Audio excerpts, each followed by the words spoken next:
너희 가져갈 것 따로 올려뒀는데 다른 것도 가져갔니? 아, 저희 건 줄 알고요. 냉장고에 있던 음식도 없고. 별거 안 챙겼어요. 너희 트렁크 좀 보자. 트렁크를요? 아, 엄마. 무슨 트렁크까지 확인해요. 음식 좀 싸간 거 가지고. 아니, 음식이 싹 다 없어졌으니까 그렇지. 좀 챙겨갈 수도 있죠. 너희만 입이야? 가져가도 어느 정도 가져가야지. 그리고 음식 하지 말아라, 시집살이 시키지 말아라, 어쩌고 저쩌고 했으면서. 우리가 한 음식은 왜 가져가? 오늘 이야기 속 주인공은 67세 임순영 씨입니다. 그리고 그녀의 아들과 며느리에 관한 이야기이죠. 임 씨는 더는 명절에 아들 며느리를 부르지 않기로 결심했습니다. 사실 오래전에 이렇게 했어야 했습니다. 명절이면 당연히 아들 며느리 손자 모두 모이는 거라고 생각했지만 꼭 그럴 필요가 없었습니다. 원하지도 않는 자식들을 데려다가 서로 괴로운 일을 만드는 것이었습니다. 명절이나 시집이라면 치를 떠는 며느리.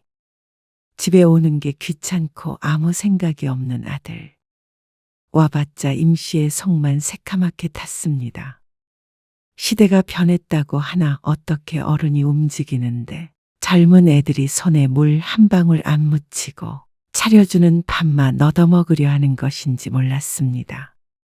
그래놓고는 얌체처럼 음식이란 음식은 모조리 차에 싣는 며느리.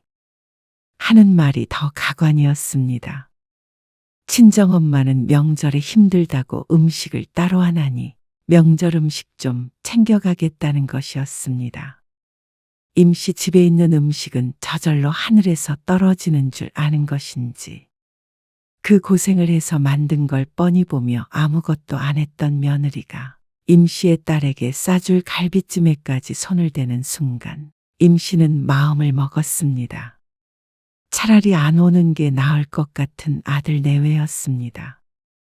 부모라고 모든 자식이 반갑기만 한 것은 아니란 걸 깨달았죠. 임씨는 아들 하나 딸이 하나 있었습니다.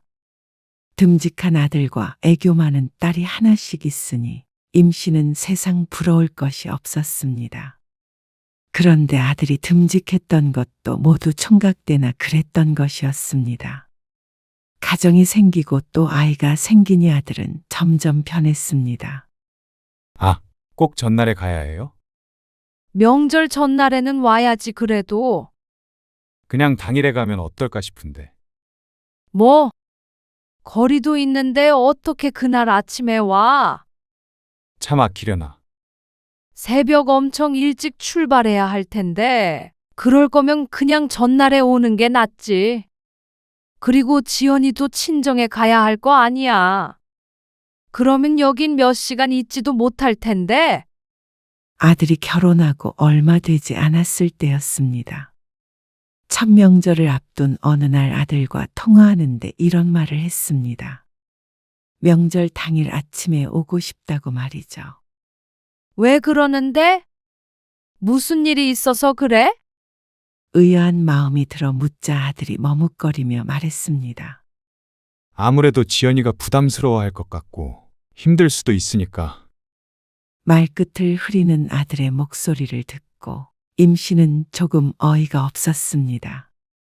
자기 와이프가 힘들 것 같다고 당일에 오겠다는 것이었습니다. 둘이깨가 쏟아지는 것은 익히 알고 있었지만 이렇게 팔불출이 될 줄은 몰랐습니다. 그래도 차례도 지내고 하려면 미리 와야지. 아, 알겠어요. 지연이 고생 안 시키니까 걱정 말어. 웃긴다 너. 그런 뜻이 아니었어요. 지연이 그런 거 잘 못한단 말이에요. 집에서 곱게 커서. 곱게 큰 네 여동생도 다 잘해. 걔는 걔고요. 참나 끊어. 그날 보자. 대화를 이으면 이을수록 어이가 없었습니다. 그런데 첫 명절에 며느리가 왔을 때는 예기치 않은 상황을 마주해야 했습니다. 저희는 방에 들어가 있을게요. 뭐? 집에 도착하자마자 인사만 하고 방에 들어가 있겠다는 아들 내외. 음식 준비로 분주해 보이는 부엌이 눈에 보이지 않는 듯 했습니다. 그래도 같이 앉아서 얘기도 하고 해야지. 아들이 결혼하고 첫 명절이니만큼 오순도순한 모습을 상상했었는데 당황스러웠습니다. 그래, 오빠. 이리 와서 앉아. 새언니랑 같이.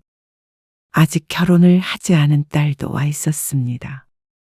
그런데 뭐가 그렇게 불편한지 자꾸만 방으로 들어가려고 했습니다. 아직 음식 준비 다 안 됐어요? 거의 했고 전만 붙이면 돼. 나머지는 내일 해야지. 민선이랑 하시면 되잖아요. 임 씨에게 딸과 함께 전을 부치라는 아들. 그러니까 며느리는 시키지 말라는 말을 돌려서 하는 것이었습니다. 어처구니가 없어서 헛웃음이 나왔습니다. 첫 명절부터 며느리에게 전 부치는 일을 떠넘길 생각은 없었습니다. 그런데 아들의 머릿속이 너무 투명하게 보여서 기가 찬 것이었죠. 아, 음식 안 시킬 테니까 좀 나와 있어. 그제서야 슬그머니 자리를 잡고 앉는 아들 내외. 그리고 정말로 명절 음식을 준비하고 저녁 밥상을 준비하는 동안 며느리는 아무것도 하지 않았습니다. 숟가락, 젓가락조차 놓을 시도도 하지 않는 걸 보니 둘이 이미 말을 맞추고 온 것인지 아니면 원래 그러한 성격인지 알 수 없었습니다. 자신보다 훨씬 어린 시누이도 열심히 거드는 걸 봐도 아무 생각이 안 드나 싶었습니다. 하지만 첫 명절이라 그렇겠거니 생각했습니다. 그런데 다음 명절에도 그랬던 것을 보면 적응의 문제가 아님을 알았죠. 그리고 아들이 결혼한 지 2년 정도 됐을 때는 아이가 생기는 바람에 명절에 오지 않은 때도 있었습니다. 명절 때나 얼굴을 한 번씩 볼 수 있었는데 그나마도 못 보게 되니 아들 얼굴을 까먹을 지경이었습니다. 그리고 아이가 태어나니 아들 며느리는 그게 무기라도 된다는 듯이 행동했습니다. 범서가 나와서 설거지 좀 도와줘. 설거지요. 민선이는요? 민선이도 정리하느라 바빠. 애 재워야 하는데. 지연이 있잖아. 지연이도 좀 쉬어야죠. 밥 먹고 방에 쏙 들어가 버린 아들 며느리를 부르러 왔습니다. 아들한테 설거지 좀 시키려고 했더니 아이 핑계를 댔습니다. 며느리는 한 일도 없는데 쉬어야 한다며 아들은 나오지 않았습니다. 어이가 없었지만 아이 때문에 그렇다는 걸 억지로 끌어낼 수도 없는 노릇이었습니다. 그러니 아들 내외가 점점 얄미워질 수밖에 없었죠. 처음엔 별 생각 없었던 임 씨도 아들이 자꾸만 며느리를 싸고 도니 이상한 마음이 들었습니다. 며느리가 무얼해도 미워 보일 때가 종종 있었죠. 고모, 이것 좀 데워주실 수 있어요? 애기 먹여야 하는데 자꾸 보채서요. 젖병을 임 씨의 딸에게 내밀며 묻는 며느리가 미워 보인다면 말 다 했습니다. 설거지하느라 앞섭이 젖어있는 시누이에게 그러고 싶나 생각이 들었습니다. 임 씨가 아무리 시어머니라 팔은 안으로 굽는다지만 임 씨의 며느리는 유별난 감이 있었습니다. 주변에 물어봐도 얌체 같은 며느리가 있긴 하지만 임 씨의 며느리처럼 손 하나 까딱하지 않는 며느리는 좀처럼 없었습니다. 아들을 통해서 한마디 했다가 시집살이 시키는 못된 시모 취급을 받은 뒤로는 언행도 조심스러웠습니다. 그런 시모가 되고 싶은 건 아니었으니 말이죠. 그리고 나중에 내 딸이 시집 갔을 때를 생각하면 임 씨는 최대한 며느리에게 잘해주고 싶었습니다. 1년에 2-3번 만나는데 굳이 일을 시켜야 하느냐 한다면 임 씨도 그건 아니었습니다. 하지만 그런 임 씨의 마음을 알아준다면 다행이었겠지만 며느리도 아들도 안중에 없는 모양이었습니다. 명절 연휴가 시작되기 하루 전 임 씨는 많이 아팠습니다. 응급실에 다녀올 정도였는데 수액을 맞고 퇴원했죠. 이번에 차례는 안 지내는 게 어때? 음식 재료를 다 사놨는데 그건 어떻게 해요? 뒀다가 다른 거 해 먹으면 되지 않아? 다 썩을 텐데. 그리고 애들도 오는데 명절 음식도 없으면 되겠어요? 그럼 간소하게 하자. 간소하게. 알겠어요. 임 씨의 딸도 그런 엄마를 도와준다면서 명절 전날 아침 일찍 왔습니다. 오빠는 언제 온대요? 두세 시쯤 오려나 모르겠네. 그리고 아들 며느리는 4시쯤에 도착했습니다. 집이 따뜻하네요. 한마디 말만 하고 또 방으로 쏙 들어가서 10분째 나오지 않는 아들과 며느리. 손자는 정신없이 거실을 뛰어다니느라 바빴습니다. 애를 봐야 하는 것도 아닌데 왜 꼭 저러는지 몰랐습니다.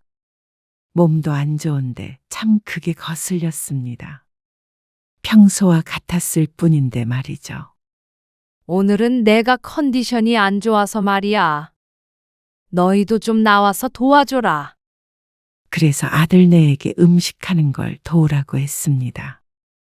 그랬더니 아들은 놀란 표정을 지었습니다.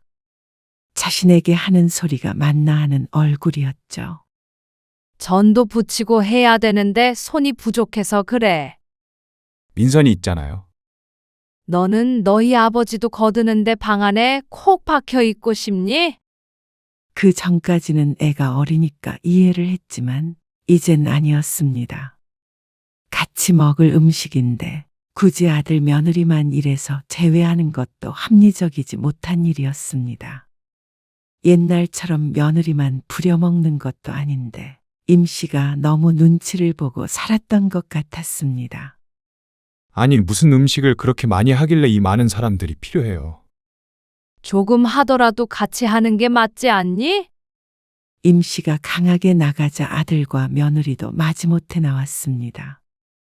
그런데 표정이 어찌나 안 좋던지 보는 사람이 다 불편할 정도였습니다. 저는 이거 저을게요. 며느리가 국자를 들더니 가슴을 앞으로 갔습니다. 갈비찜 올려둔 것이 있는데 그걸 적겠다고 나섰습니다. 임 씨는 별 생각 없이 고개를 끄덕였습니다. 그런데 한참 무언가를 하다가 다시 가스레인지를 보았는데 아직도 그 앞에 서 있는 며느리를 발견했습니다. 한 손으로는 국자로 냄비 안을 천천히 적고 있었고 다른 한 손에는 휴대폰을 들고 뭔가를 보고 있었습니다. 너 뭐하니? 이거 적고 있어요. 죽 쓰는 것도 아니고 갈비찜은 그렇게 계속 저을 필요 없어. 아. 그러지 말고 전 부치는 건 민선이가 할 거니까 이쑤시개에 이것들 좀 꽂아줄래? 네. 범석이 너는 음식물 쓰레기 좀 버려주고. 알겠어요. 아들 며느리에게도 임무를 주고 임 씨는 할 일을 했습니다. 여러 사람이 같이 하니 일은 수월했습니다. 그러다가 며느리가 하던 일을 손에서 놓더니 일어났습니다. 의아하게 쳐다보자 며느리가 미식거린다는 듯한 얼굴로 말했습니다. 기름 냄새를 오래 맡았더니 속이 안 좋아서요. 잠깐만 화장실 좀 다녀올게요. 저는 딸이 붙이고 있는데 왜 속은 며느리가 안 좋은지 몰랐습니다. 멀찌감치 떨어져 앉아 있는데 말이죠. 며느리 앞에 있던 쟁반을 보자 10개 남짓 완성돼 있는 꼬치가 보였습니다. 벌써 30분은 훌쩍 지난 것 같은데 이 속도면 한 세월이 걸릴 것 같았습니다. 임 씨가 그 앞에 앉아서 빠른 속도로 꼬치를 끼웠습니다. 그렇게 정신없이 하고 있는데 화장실에 간다던 며느리는 소식이 없었습니다. 그러다가 임 씨가 꼬치를 다 끼웠을 때쯤에 며느리가 휴대폰을 손에 들고 화장실에서 나왔습니다. 이거 맛있네요. 며느리가 바구니에 쌓여있는 전을 집어먹더니 말했습니다. 우리 지호도 전 좋아하는데. 그러면서 몇 개를 접시에 담더니 자연스럽게 아이가 놀고 있는 거실로 나갔습니다. 젓가락으로 조금씩 찢어 쫓아다니며 입에 넣어주더니 허리가 아프다며 소파에 반쯤 드러누웠습니다. 오랜만에 일해서 힘든가 보다. 아들이 그 모습을 보고 혀를 찼습니다. 도대체 며느리가 무슨 중노동을 했다고 저러는지 몰랐습니다. 둘이 시트콤이라도 찍고 있는 것 같아 헛웃음이 나왔습니다. 이제 저녁 차려야겠다. 차례 지낼 음식이 어느 정도 됐다 싶으니 시간이 늦었습니다. 저녁을 먹기 위해 차리려는데 아들이 말했습니다. 그럼 저희는 이제 들어가 봐도 되죠? 얘기가 어떻게 그렇게 되는지 몰랐습니다. 설거지라도 좀 도와줘. 설거지가 쌓여 있고 식탁도 정리할 게 산더미였습니다. 그런데 자꾸만 짜증을 내는 아들에게 마음이 상했습니다. 아니, 왜 이렇게 부려먹으시는 거예요? 뭐? 내가 부려먹었어? 일을 하면 얼마나 했다고 그런 소리를 하는지 몰랐습니다. 아들은 마늘을 까거나 양파를 까는 자비를 조금 했을 뿐이고 며느리는 꽃이 10개를 끼운 게 전부였습니다. 이래서 못한다 저래서 못한다 하며 왔다 갔다 하다가 시간이 다 갔죠. 그러니 설거지라도 좀 하라는 게 그렇게 큰일인가 싶었습니다. 음식들도 따지고 보면 전부 자신들의 입으로 들어갈 텐데 말이죠. 다음부터는 정 같은 거는 좀 사서 해요. 너 결혼 전에 뭐라 그랬어? 사서 하는 좀 맛없다고 부쳐 먹자고 했어, 안 했어? 그제서야 생각이 났는지 민망한 표정을 짓더니 아들이 또 대꾸했습니다. 그래도 무슨 음식을 이렇게 많이 해요. 우리 식구가 몇인데 그래? 그리고 너희가 대부분 싸가잖아. 차례를 지내면 음식들을 제일 많이 싸가는 게 아들 부부였습니다. 혼자 자취하는 딸은 많이 가져가지도 않았죠. 그래놓고는 이제 와서 음식이 많다 사서 해라 어쩌고 저쩌고 하는 걸 보니 임씨도 화가 났습니다. 음식을 하는 내내 투덜거리던 걸 참았는데 이건 초등학생도 아니고 어르고 달래야 일을 시킬 수 있는 모양이었습니다. 아무리 시대가 달라졌다고 해도 부모가 음식을 하고 있으면 도와주는 신용이라도 해야 하는 게 예의가 아닌가 싶었습니다. 전혀 일을 안 하려는 며느리도 그렇고 그런 며느리를 두둔하고 똑같이 구는 아들도 얄미웠습니다. 둘 다 똑같았습니다. 여태 일했으니까 좀 쉴게요. 아들은 그러더니 며느리를 데리고 방으로 들어갔습니다. 기가 차서 서 있으려니까 딸이 말했습니다. 오빠도 유별나다. 그냥 우리끼리 해요. 즐거운 날에 괜히 시끄럽네. 6살이나 어린 여동생만도 못한 놈이었습니다. 아들이 그렇게 하니 며느리도 시부모 어려운 줄 모르는 것이었습니다. 딸의 말처럼 모처럼 명절인데 즐거운 날의 분위기를 망치기 싫어서 임씨는 화를 눌러 담았습니다. 그리고 쉬러 갈 거면 애도 데리고 들어가던지 해야지. 천방지축 손자 때문에 임씨의 딸이 부엌을 오가며 조카를 챙기느라 고생이었습니다. 오빠, 밥 먹어. 밥상을 다 차린 뒤에 여동생이 부르러 가서야 어슬렁어슬렁 기어나오는 아들과 며느리였습니다. 다들 숟가락을 놓고 물을 꺼내고 하느라 바쁜데 식탁에 가장 먼저 앉아있는 꼴이 참 그랬습니다. 뭐라고 말로 표현하기가 힘든 기분이었습니다. 그리고 식사가 끝나기가 무섭게 젓가락을 놓고 일어나는 며느리. 언니 벌써 일어나세요? 더 드세요. 딸이 며느리에게 말했습니다. 아니에요. 기름 냄새를 오래 맡아서 그런가 속이 안 좋아요. 먹은 것을 싱크대에 넣어놓지도 않는 게 오늘따라 참 거슬려 보였습니다. 속 안 좋아? 밖에 좀 나갔다 올까? 아들도 자연스럽게 자리에서 일어나며 며느리에게 물었죠. 먹은 거는 싱크대에 좀 넣어놔. 자리를 뜨려는 아들 며느리에게 말하자 며느리가 황당하다는 표정을 지었습니다. 그 표정이 꼭 임씨가 괜한 트집을 잡고 있기라도 한 것 같았습니다. 그리고 아들도 같은 생각인 듯 했습니다. 낮부터 정말 이상하시네. 명절에 저들은 아무것도 안 하는 게 익숙해서인지 임씨가 이번 명절에 유독 이상하게 군다고 생각하는 듯 했습니다. 임씨도 이러는 이유가 있었습니다. 그래도 임씨가 응급실에도 다녀왔던 걸 아는 아들 내외가 이번에는 조금은 손을 보탤 거라고 내심 기대했습니다. 그게 인지상정이니까 말이죠. 또 몸도 아픈데 굳이 차례를 지내려고 하느냐? 왜 사서 고생을 하냐? 누군가는 그렇게 말할 수도 있었습니다.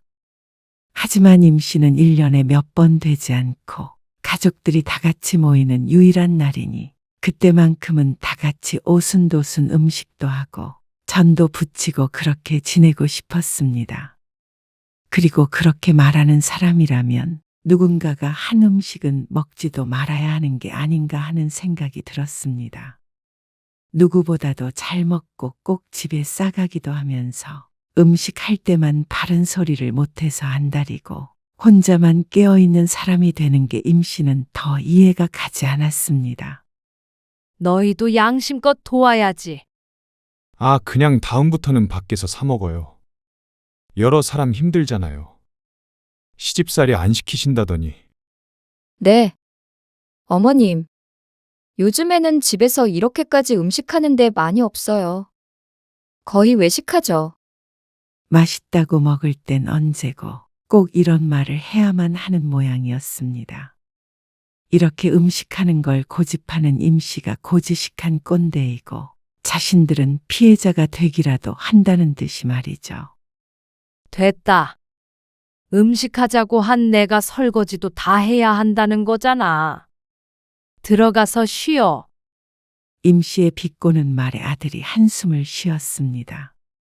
그런데 고개를 절레절레 흔들고는 며느리를 데리고 방으로 들어가 버렸습니다. 딸조차도 황당한 표정을 지었습니다. 아니, 자기들이 뭘 했다고 저래. 시집살이를 안 당해봐서 저런 말을 하지. 싹싹 비워진 아들 며느리의 밥그릇을 치우며 임씨가 한숨을 지었습니다. 식사를 마칠 때까지 아들 며느리는 방에서 나오지 않았습니다. 그리고 임씨의 딸이 과일을 깎아서 내오기가 무섭게 나와서 자신들 먹을 목만 덜어서 홀랑 들어가 버렸죠. 이제는 욕도 나오지 않았습니다. 이래도 좋다 저래도 좋다 했더니 정말로 자신들이 잘하고 있다고 생각하는 것 같았습니다. 그리고 다음 날이 되었을 때 일찍 일어난 임씨 가족과는 다르게 아들 며느리는 손자가 일어난 후에도 한참 있다가 눈을 떴습니다. 애초에 기대조차 하지 않았기에 굳이 깨우지도 않았습니다. 또 시집살이가 어쩌고 저쩌고 할 것이 뻔하기에 말이죠. 아침에도 준비할 것들이 있었습니다. 어제 해놓지 않은 음식도 몇 가지 있었습니다. 나물을 하고 국도 끓이고 하는데 웬일인지 며느리가 옆으로 와서 말을 걸었습니다. 고기가 뽀얗고 좋아 보이네요. 팩에 담겨있는 소고기를 가리키며 한 말이었습니다. 선물 들어온 거야. 딸이 내년에 결혼을 앞두고 있었는데 사돈 될 집에서 명절이라고 보내준 선물이었습니다. 수십만 원은 거뜬히 넘을 것처럼 고급스러운 선물 세트였습니다. 그 중에 조금 덜어서 국거리로 사용했고 또 일부는 산적을 만들었습니다. 덕분에 이번 명절에는 소고기는 갈비찜 용만 사면 되었죠. 그리고 나머지는 국거리로 쓰기엔 아까워서 다시 싸놓았습니다. 며느리는 고개를 끄덕이더니 다시 거실로 갔습니다. 아이랑 놀아줘야 한다는 이유였는데 아이는 엄마 없이도 충분히 잘 놀고 있었습니다. 차례를 지내고 아침을 먹자 시간이 10시 반이었습니다. 과일을 먹고 있는데 며느리는 어디 갔는지 보이질 않았습니다. 너희는 갈 준비해야 하는 거 아니니? 네. 민선이 오면요. 어디 갔는데? 차에 뭐 실어야 한다고 갔어요. 그런데 잠시 뒤에 돌아온 며느리는 또다시 부엌으로 들어갔습니다. 그리고 양손에 뭔가를 가득 들고 밖으로 나갔습니다. 그러기를 몇 번 반복하니 임씨가 의아해서 다시 물었습니다. 도대체 뭘 씻는 거야? 너희 싸갈 거 식탁 위에 2봉지 넣어놨는데. 아, 글쎄요. 아들이 뒤통수를 극적거렸습니다. 그런데 아무래도 기분이 이상해서 임씨가 몸을 일으켰습니다. 그리고 부엌으로 가니까 딸에게 싸주려고 한 봉지도 없어졌습니다. 여기 있던 건 민선이 싸주려고 따로 놨던 건데. 뭔데요? 소갈비찜 말이야. 그래서 일부러 넉넉하게 한 거야. 너희 것도 싸놨었는데 민선이 것도 가져간 거야. 글쎄요. 전 모르겠어요. 그런데 이상했습니다. 부엌 한켠에 놓여 있었던 바구니가 횡하니 빈 것이 보였습니다. 과일잎과 전, 산적도 안 보였고 나물도 따로 반찬통에 넣어놨는데 없었습니다. 혹시 내장고에 넣어놨나 싶어서 열어보았는데 더 황당한 장면을 목격했습니다. 여기 있던 소고기는 어디 간 거야? 무슨 소고기요? 딸이 물었습니다. 선물로 받은 거 말이야. 여기다가 통째로 넣어놨단 말이야. 다른 데 둔 거 아니에요? 부위별로 따로 보관이 되어 있어서 랩만 씌워서 그대로 넣어놨습니다. 그걸 넣기 위해서 냉장고 정리도 했으니 잘못 기억하고 있을 리가 없었습니다. 그때 며느리가 문을 열고 들어왔습니다. 여보, 가자. 애기 챙겨. 알았어. 엄마, 저희는 이만 가볼게요. 아니, 잠깐만. 나가려는 아들 내외를 임씨가 멈춰 세웠습니다. 아무래도 이런 짓을 할 사람은 며느리밖에 없었습니다. 다들 과일 먹느라 바쁠 때 계속 부엌과 차를 오갔으니 말이죠. 뭐 싸간 거야? 네? 뭐가요? 너희 가져갈 거 따로 올려뒀는데 다른 것도 가져갔니? 아, 저희 건 줄 알고요. 냉장고에 있던 음식도 없고. 거의 도둑이 왔다 간 것처럼 텅텅 비어 있었습니다. 별거 안 챙겼어요? 그런데 별거 안 챙겼다는 며느리. 그러면 음식들이 하늘로 솟기라도 했다는 말인지. 너희 트렁크 좀 보자. 트렁크를요? 아, 엄마. 무슨 트렁크까지 확인해요. 음식 좀 싸간 거 가지고. 아니, 음식이 싹 다 없어졌으니까 그렇지. 좀 챙겨갈 수도 있죠. 너희만 입이야. 가져가도 어느 정도 가져가야지. 그리고 음식 하지 말아라, 시집살이 시키지 말아라 어쩌고 저쩌고 했으면서. 우리가 한 음식은 왜 가져가? 엄마, 진짜 이러실 거예요? 진짜 쪼잔하게. 뭐? 쪼잔. 어처구니가 없었습니다. 그 소리를 누가 누구한테 해야 하는 건지 몰랐습니다. 너희 트렁크 좀 봐. 그러고는 빌라 밖으로 갔더니 입구 쪽에 주차되어 있는 아들 차가 보였습니다. 짐을 더 실을 생각이었는지 트렁크는 활짝 열려 있는 채였습니다. 그런데 트렁크 안이 가관이었습니다. 아주 정리도 어쩜 그렇게 예쁘게 했는지 몰랐습니다. 이 상태로 시장에 나가 장사를 해도 될 정도였죠. 바나나, 사과, 배, 메론, 포도. 차례상에 올라갔던 과일 외에도 임씨의 집에 있던 과일들까지 모두 챙긴 모양이었습니다. 그리고 이틀 동안 했던 각종 음식들도 미리 챙겨왔던 것인지 반찬통에 곱게 담겨 있었습니다. 그렇게 트렁크를 가득 채울 정도의 음식들을 보니 얼이 빠졌습니다. 둘이 먹으면 얼마나 먹는다고 이렇게 욕심을 부리는지 몰랐습니다. 그런데 며느리가 하는 말을 들으니 더 기가 찼습니다. 저희 엄마가 몸이 안 좋으셔서 이번에 음식을 못했다고 그러셔서요. 가져가서 명절 분위기 좀 내려고요. 몸이 안 좋은데 왜 음식을 해서 여러 사람 힘들게 하냐는 아들의 말이 떠올랐습니다. 그렇게 비난을 하더니 자기 친정엄마는 몸이 아프다고 임씨가 한 음식을 몽땅 털어가려던 것이었습니다. 너희 정말 너무한 거 아니니? 이 소고기는 누가 챙기래? 냉장고에 잘 넣어뒀던 소고기도 트렁크에 들어 있었습니다. 임씨가 요리에 쓴 양은 얼마 안 되었고 남은 부분만 해도 30만 원은 좋게 넘을 것 같은 모양새였습니다. 그런 걸 물어보지도 않고 가져가려고 했던 신부가 참 못됐습니다. 왜 음식 가지고 그러세요? 어차피 두 분이서 이거 다 못 드시잖아요. 그래서 다 못 먹을까봐 우리 걱정해서 너희가 더 치워주는 거야? 나는 뭐 안 힘들어서 그렇게 명절 음식 했는 줄 알아? 너희는 양심이 있니? 그러자 며느리의 표정이 굳어졌습니다. 한마디 했다고 또 기분이 안 좋은 듯 했습니다.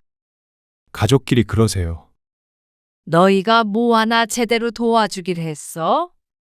아니면 장 본다고 단돈 5만 원이라도 보탰어? 빈손으로 몸만 덜렁 와서 해주는 밥 먹고 시집살이 싫다고 설거지 한 번 안 하면서 이런 게 가족이니? 이런 게 가족이면 난 이제부터 너희 가족 안 해. 뭘 그렇게까지 얘기하세요. 너네 얌체짓 하는 거 여태까지 참을 만큼 참았어. 이것도 시집살이라고 느낀다면 할 말 없어. 아니, 앞으로 명절이든 뭐든 너희는 오지 말어. 그게 갑자기 무슨 소리세요? 그러면 너희는 오히려 좋은 거 아니야? 그렇게 오기 싫어했잖아. 언제 오기 싫어했다고 그러세요? 음식 준비하기 싫으니까 당일에 오고 싶다고도 했었잖아. 당일에도 오지 말고 너희끼리 시간 보내라는데 뭐가 문제야? 아무리 그래도 아들은 그러면서 며느리를 힐끔 쳐다보았습니다. 좋아해야 하는 건지 나빠해야 하는 건지 그것조차도 며느리의 눈치를 봐야 알 수 있는 것 같았습니다. 등신도 상등신이 따로 없다고 생각했습니다. 왜? 대놓고 좋아하지는 못하겠니? 이거 다 내려놓고 이만 가봐. 너희 이제 안 와도 원망 안 할 테니까. 임씨는 트렁크에 있던 음식을 모조리 꺼내게 했습니다. 원래 아들네를 주려던 목까지 말이죠. 사과 한쪽도 주기가 싫었습니다. 살다 살다 자식에게 이렇게 아까워질 날이 올 줄은 몰랐습니다. 아들 며느리는 뒤도 안 돌아보고 쌩하니 가버렸습니다. 그리고 연락도 오지 않았죠. 이렇게 괘씸한 것들 먹인다고 그동안 고생했던 걸 생각하면 억울하기까지 했습니다. 하지만 앞으로는 오지 않을 테니 차라리 속 시원했습니다. 얄밉다 얄밉다 할 시간에 우리 가족끼리 오붓한 시간을 보내면 되니까 말이죠. 그리고 다음 명절에 아들 내외는 정말 오지 않았습니다. 그리고 임씨도 따로 연락하지 않았습니다. 아들이 결혼하고 그렇게 평화로운 명절은 처음이었습니다. 세 식구가 참 오순도순했습니다. 그리고 얼마 뒤에 딸이 결혼을 했습니다.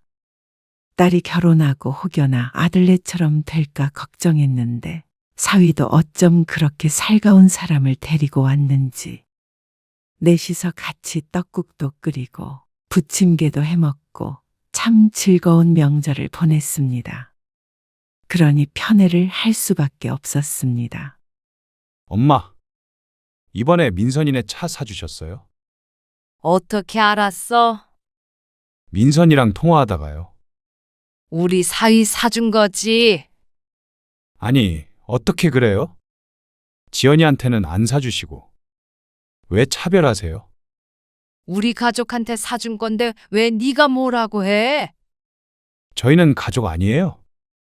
어머, 가족 안 하기로 한 거 아니었어? 내년에 민선이 이사한다는데 그것도 좀 보태줄 생각이야. 이러시는 법이 어디 있어요? 이제는 아무것도 안 물려주신다고 할 때는 언제고. 나도 나한테 잘하는 자식이 좋지 않겠어? 내 돈 가지고 내가 쓴다는데 왜 네가 난리야? 명절에 안 가는 것 때문에 이러세요. 안 오는 게 나도 속 편해. 너희도 터치하는 거 싫어하잖아. 그러니까 각자 지금처럼 알아서 잘 살자.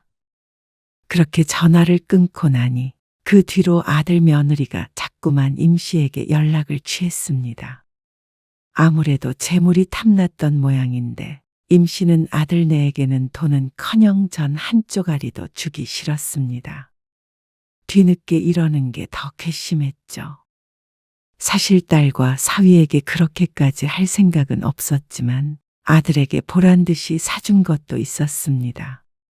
뭐라도 깨달은 바가 있으라고 말이죠. 그리고 효과는 매우 좋았습니다. 그러고 나니 임 씨도 깨달은 게 있었습니다. 그래서 임 씨는 앞으로 자식이 하는 만큼만 해주고 살기로 결심했습니다.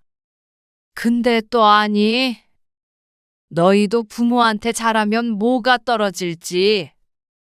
그러니 아들이 숨을 삼키는 것이 느껴졌습니다. 아무래도 이제부터는 명절에 아들이 또 오겠다고 할지도 몰랐습니다. 그런다고 쉽게 임 씨의 마음이 바뀔지는 모르지만 말이죠.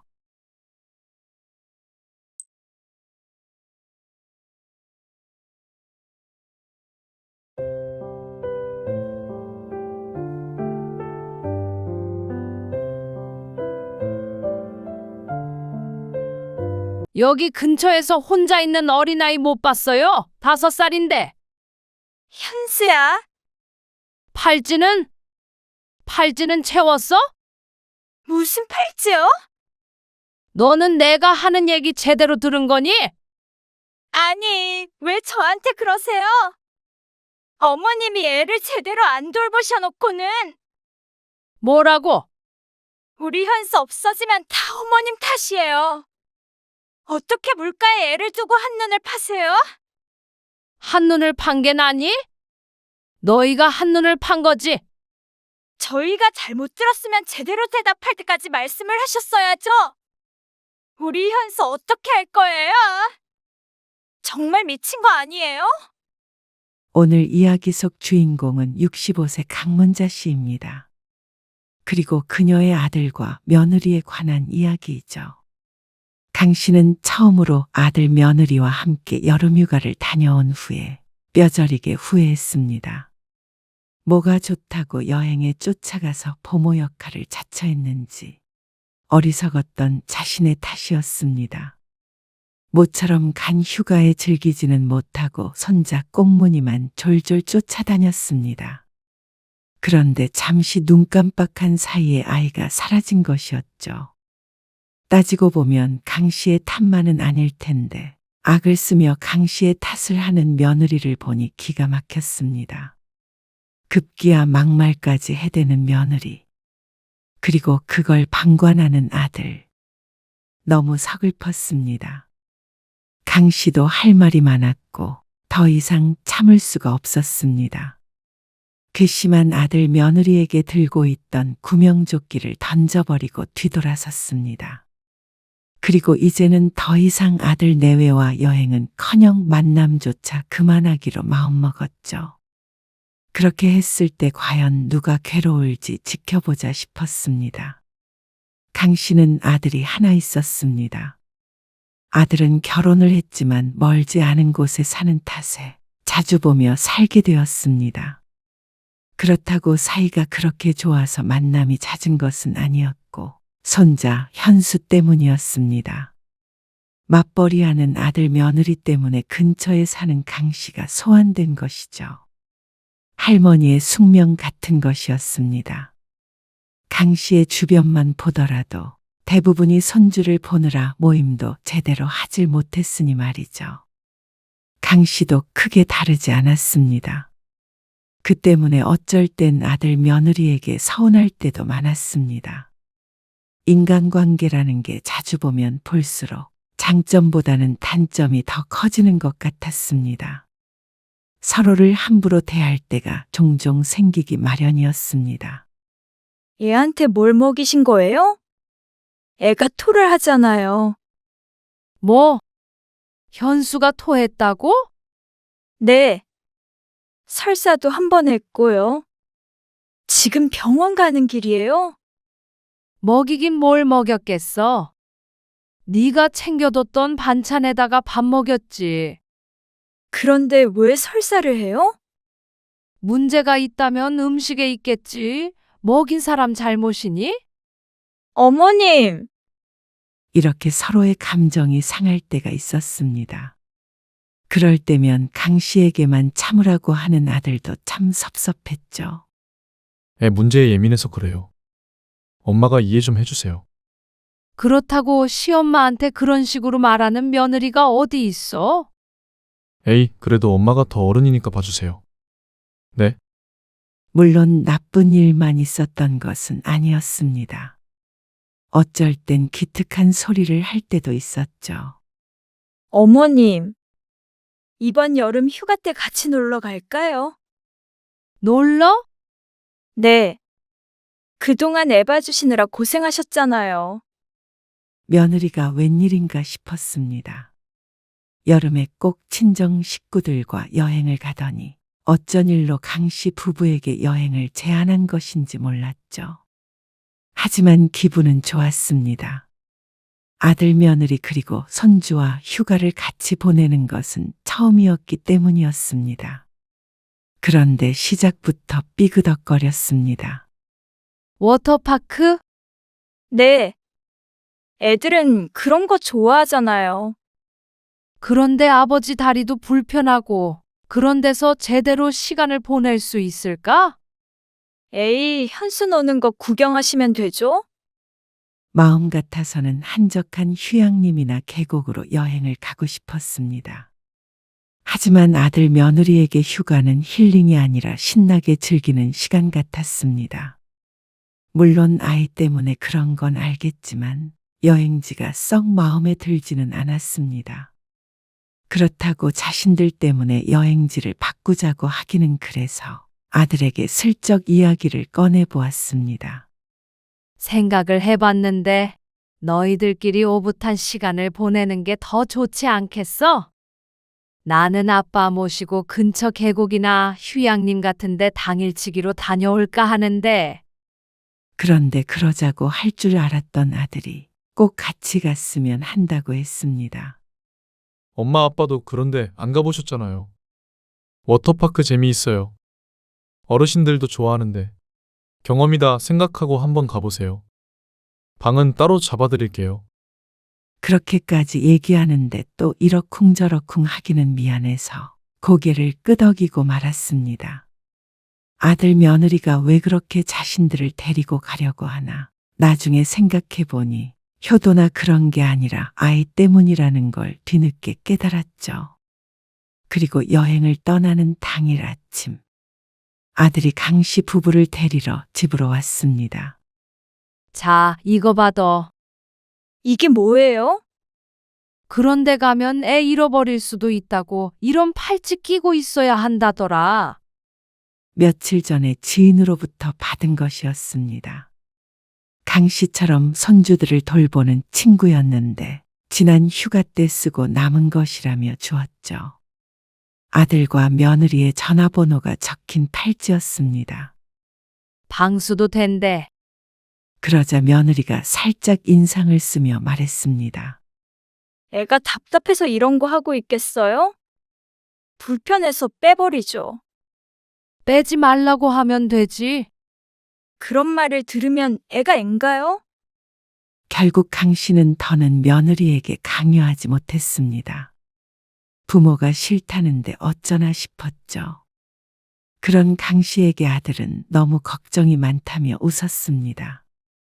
에이, 어떤 바보가 자기 자식을 잃어버려요. 리조트에 도착한 뒤에 가족들은 짐을 두고 바로 워터파크로 이동했습니다. 며느리는 사진을 찍느라 바빠 보였습니다. 아들은 큐브를 대여하러 갔다가 구명조끼도 대여하러 갔다가 무척 바빴죠. 그래서 아이를 주로 돌보는 것은 강 씨의 몫이었습니다. 어머님, 현수 손 좀 잡아주세요. 넘어질 것 같아요. 현수 아빠는 어디 갔어? 글쎄요. 뭐 사러 갔나 봐요. 알았어. 여보, 당신은 그 옆에 앉아 있어요. 미끄럼틀 옆에 자리 잡은 남편은 벌써부터 힘든지 앉아서 일어나질 않았습니다. 어머님, 현수 미끄럼틀 타고 싶대요. 아이고, 몇 번째인지 모르겠네. 아까 영상을 제대로 못 찍었거든요. 제가 이 밑에 있을 테니까 어머님이 위에서 애 좀 케어해 주세요. 미끄럼틀을 탄다며 자꾸만 보채는 손자를 데리고 계단을 오르락 내리락 하는 것도 일이었습니다. 젊은 며느리가 좀 데리고 다녔으면 싶지만 그놈의 사진이 뭔지. 여행에서 남는 건 사진밖에 없잖아요. 그리고 SNS에 올리려면 많이 찍어야 해요. 한참을 아이 사진과 영상을 찍던 며느리는 수영복 입은 자신의 모습을 찍는다며 자리로 돌아갔습니다. 물놀이에 왔는데 물에 젖는 건 또 싫다고 했죠. 아이고, 이럴 거면 그냥 해변가에 갔으면 좋았을걸. 강 씨가 손자를 붙잡아주며 혼자 중얼거렸습니다. 강 씨는 힘에 부치는데도 신나서 방방 뛰는 손자를 돌보느라 쉬지 못했습니다. 현수 엄마야. 현수 좀 봐라. 아버지 방에 가서 쉬고 싶으시댄다. 그리고 나도 이만 들어가 있을게. 어머나, 여기까지 와서 방에서 쉬시겠다고요? 아깝게. 그런다고 여기서 아버지가 할 수 있는 게 뭐가 있겠어. 발이라도 물에 담그세요. 하지만 인파에 쓸려 나갈 것 같은 이곳에서 한가하게 물에 발을 집어넣고 있을 수는 없었습니다. 그런데 그런 강씨 부부를 며느리는 놔주지 않았습니다. 어머님 가시면 현수는 어떻게 해요? 현수는 이제 너희들이 놀아줘야지. 정말 어머님, 아버님 여기까지 놀러와서 이러실 거예요? 돈 아깝게. 하루에 여기가 얼만데요? 벌써 2시간이나 물놀이 했잖아. 더 이상 어떻게 하니? 내일도 할 거라며. 좀 쉬자. 너희들끼리 놀아. 그러고는 방으로 돌아왔는데 30분쯤 뒤에 아들에게서 전화가 왔습니다. 저희도 나왔어요. 지금 현수랑 현수 엄마 씻고 있어요. 왜 벌써 나와? 하루 종일 놀 것 같더니. 현수가 자꾸 미끄럼틀 타자고 보채서 저희 체력이 바닥났네요. 강 씨는 2시간 동안 손자를 쫓아다녔는데 아들 며느리는 고작 30분 만에 포기 선언을 했습니다. 그래놓고는 더 놀아달라고 못 가게 했던 것을 생각하니 조금 어이가 없었죠. 이따가 저녁 먹을 시간 맞춰서 나오세요. 밖에 나가서 먹으려고요. 뭐 먹으려고 그래? 뭐 드시고 싶으신데요? 글쎄. 칼국수 같은 것도 좋고. 현수 엄마 다이어트 때문에 밀가루 음식은 잘 안 먹는데. 그래? 그러면 어떤 게 좋다 그래? 갈비탕 같은 거? 국물도 안 먹을 것 같고요. 이것도 싫다 저것도 싫다 하니 그럴 거면 뭐하러 물었나 싶었습니다. 너희가 먹고 싶은 거 알아서 정해. 그럼 현수 엄마한테 물어보고 정할게요. 쉬고 계세요. 그런데 아들 내외와 함께 먹게 된 음식을 보니 참 기가 막혔습니다. 너희 아버지 날 것 안 드시는 거 모르니? 그래도 여기까지 와서 회 안 먹으면 되겠어요? 식사는 리조트 근처 해변가에서 먹는다길래 좋아했던 참이었습니다. 그래도 바다 구경을 좀 하겠다 싶어서 말이죠.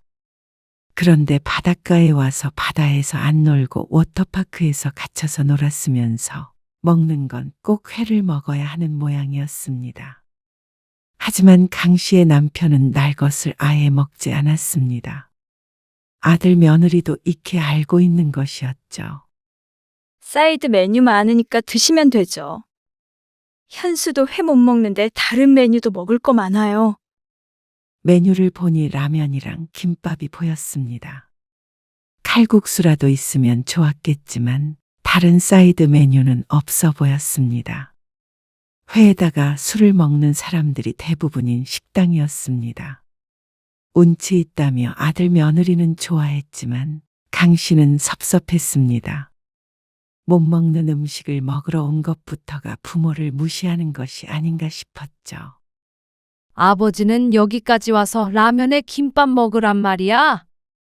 거기에 해물도 들어있잖아요. 그래도 라면은 라면이잖아. 에이, 회 드셔보세요. 먹어버릇해야 먹는 거죠. 이 나이에 무슨 먹는 버릇을 다시 드리겠다고 황당한 말을 하는지 몰랐습니다. 그리고 좋고 싫고의 문제가 아니라 알레르기 반응이 있어서 안 먹는 것인데 말이죠.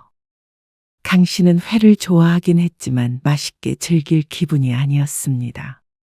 아들 며느리만을 위한 여행 같아서 첫날부터 후회가 되던 참이었습니다. 같이 여행을 하자더니 꼭 아이를 돌보기 위한 부모로 데리고 온 것만 같은 기분이었죠. 강 씨의 표정이 좋지 않자 그날 식사는 서로 말수가 줄어든 채 끝이 났습니다. 그리고 다음 날 아침 다시 워터파크에서 물놀이를 하게 됐습니다. 내내 물놀이만 하는 일정이라지만 참 힘들었습니다. 둘째 날도 첫째 날과 크게 다르지 않았습니다. 저희는 좀 깊은 곳에 들어가려고 하거든요. 엄마 아빠가 애기 좀 봐주세요. 이제는 너희가 좀 봐야지. 현수가 할머니랑 물놀이 하는 걸 더 좋아하잖아요. 그리고 저희도 금방 올게요. 하지만 금방 오겠다고 한 아들 며느리는 깜깜 무소식이었습니다. 둘이 시간을 보내는 건 좋지만 아이 부모로서는 너무 무책임한 것 같았습니다. 자신들은 30분도 못 돌보면서 도대체 2-3시간 동안 어떻게 애를 보라는 것인지 몰랐습니다. 강 씨가 지쳐갈 때쯤 아들과 며느리가 돌아왔습니다. 역시 재밌기는 저쪽이 재밌네. 강 씨는 손자와 어린이들이 놀 수 있는 곳에 있지만 옆쪽으로는 깊은 풀장이 펼쳐져 있었습니다. 인공파도도 치고 사람들이 많이 몰려 있었습니다. 강 씨는 그곳에서 놀고 싶은 마음은 없었지만 이제는 좀 쉬고 싶었습니다. 이제 너희가 애 좀 봐. 계속 미끄럼틀 타고 싶대. 어린아이는 도대체가 지치지도 않는지 미끄럼틀에 오르락 내리락을 수십 번도 더 했습니다. 아들 며느리가 없으니 남편이 밑에서 아이를 붙잡고 강 씨가 아이를 데리고 계단을 오르내렸죠. 잠깐만요. 저희 음료수 좀 사올게요. 그러고 나서도 한참을 보이지 않는 아들과 며느리. 그런데 음료수를 사온다더니 웬 캔맥주를 사왔습니다. 여긴 맥주도 마실 수 있네. 그러면서 앉아서 맥주를 마시기 시작하는 아들과 며느리였습니다. 휴가를 제대로 즐기고 있는 것 같았습니다. 그 와중에도 손자는 다시 물속으로 들어가자고 강 씨를 보챘습니다. 술을 마시고 있는 부모에게 차마 맡길 수는 없고 강 씨가 또다시 아이의 손에 이끌려 물에 들어가야 했죠. 현수야, 조금 있다가 다시 놀자. 더는 힘들어서 안 되겠을 때 강 씨는 물 밖으로 나왔습니다. 남편도 녹초가 되어 있었습니다. 아들 며느리를 보니 이럴 거면 물놀이를 뭐하러 왔나 싶었습니다. 혹시나 다음에 가게 된다면 절대 물가가 아니라 꼭 휴양림 같은 곳으로 가야겠다고 다짐했죠. 현수 엄마야, 애 좀 봐라. 강 씨가 며느리를 불렀습니다. 그런데 아들과 얘기하느라 바쁜 며느리가 못 들은 것 같았습니다. 현수 엄마, 강 씨가 재차 며느리를 부르자 그제서야 강 씨를 돌아보았습니다. 음료수 좀 사러 아버지랑 같이 갔다 올 테니까 현수 잘 보고 있으라고. 아, 예. 현수 아빠도. 대충 끄덕이는 고개를 불안한 눈으로 보았습니다. 이거 팔찌 채워놔. 미아방지 팔찌를 주머니에 넣고 왔는데 마침 생각이 났습니다. 그래서 며느리 앞에다 두자 고개를 끄덕였습니다. 얼른 다시 물에 들어가고 싶다는 손자를 달래서 아들 옆에 앉혔습니다. 현수야, 잠깐만 음료수 좀 사러 갔다 올게. 그러고는 잠시 매점에 다녀왔죠. 그런데 아들과 며느리는 그 자리에 앉아 있는데 아들 옆에 있어야 할 손자가 보이지 않았습니다. 현수는 또 대답이 없자 강 씨는 더 큰 소리로 말했습니다. 애는 어디 있냐고? 그러자 아들 며느리가 돌아보았습니다. 여기 앉혀놓고 갔잖아. 어디 있어? 아니, 현수는 어머님이랑 같이 있었던 거 아니에요? 어디 갔다 오신 거예요? 현수는요? 그건 내가 묻고 싶은 말이야. 음료수 사러 다녀온다고 말했잖아. 아니, 못 들었어요. 너희 둘한테 말했어. 이럴 게 아니라 애를 찾아봐야지. 들었네 못 들었네 할 때가 아니었습니다. 강 씨는 혼비백산에서 주변을 두리번거렸습니다. 아니, 왜 애만 놔두고 가신 건데요? 그런데 며느리는 애를 찾는 일보다 강 씨를 탓하는 게 우선인 사람처럼 굴었습니다. 강 씨는 대꾸도 하지 않고 사람들을 헤집으며 손자의 이름을 외쳤습니다. 하지만 작은 아이는 보이지 않았습니다. 여기 근처에서 혼자 있는 어린아이 못 봤어요? 5살인데. 하지만 다들 고개를 저었습니다. 여기 미아 신고하려면 어디로 가야 해요? 보안 요원을 향해 묻자 방향을 알려주었습니다. 그리고 달려나가는데 며느리가 쫓아왔습니다. 현수야, 애를 어디다 두셨어요? 울먹거리는 며느리에게 대꾸 없이 강 씨가 사무실로 들어갔습니다. 잠시 뒤 안내방송이 흘러나왔습니다. 그리고 기다렸지만 이렇다 할 소식이 없었습니다. 팔찌는 채웠어? 무슨 팔찌요? 너는 술 먹느라고 내가 하는 얘기 제대로 듣긴 했니? 아니, 왜 저한테 그러세요? 어머님이 애를 제대로 안 돌보셔놓고는 뭐라고? 우리 현수 없어지면 다 어머님 탓이에요. 강 씨에게 버럭 화를 내는 며느리를 어처구니 없는 표정으로 바라보았습니다. 정말로 저렇게 생각해서 하는 소리인가 싶었습니다. 어떻게 물가에 애를 두고 한눈을 파세요? 한눈을 판 게 나니? 너희가 한눈을 판 거지. 저희가 잘못 들었으면 제대로 대답할 때까지 말씀을 하셨어야죠. 우리 현수 어떻게 할 거예요? 얼굴이 벌개지도록 언성을 높이는 며느리. 강 씨는 화를 꾹 눌러 담았습니다. 아이가 사라졌으니 며느리가 얼마나 가슴이 찢어질까 싶어서 부글부글 끓는 속을 달랬죠. 잠시 뒤 사무실 문이 벌컥 열렸습니다. 혹시나 아이를 찾았나 싶어서 휙 돌아봤는데 강 씨의 아들이 혼자서 들어오고 있었습니다. 현수는? 안 보여요. 지금 아버지가 찾고 계신데. 그럼 더 찾아봐야지 뭐하러 왔어? 그러자 아들이 머리를 움켜쥐었습니다. 없는 걸 어떻게 해요? 그러게 애를 좀 잘 보시지. 며느리와 똑같은 말을 하는 아들. 강 씨는 답답한 속을 어찌할 바를 몰랐습니다. 강 씨도 아들 며느리가 제대로 들었나 불안하긴 했습니다. 그때 다시 한번 확인하지 않은 자신의 잘못도 있다고 생각했습니다. 그런데 같이 놀랐는데 어떻게 강 씨의 탓만 하는 것인지 억울했습니다. 그 얘기는 우선 현수 찾고 나서 하자.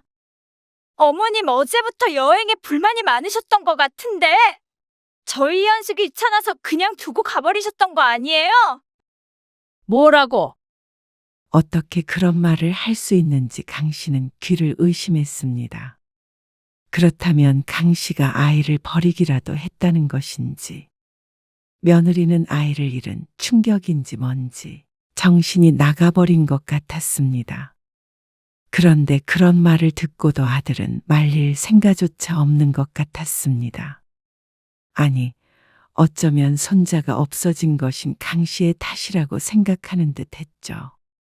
이런 상황에서 남 탓을 하고 싶은 마음이야 알겠지만 그 대상이 강 씨가 되어서는 안 됐습니다. 어제부터 내내 고생했던 걸 조금이라도 안다면 말이죠.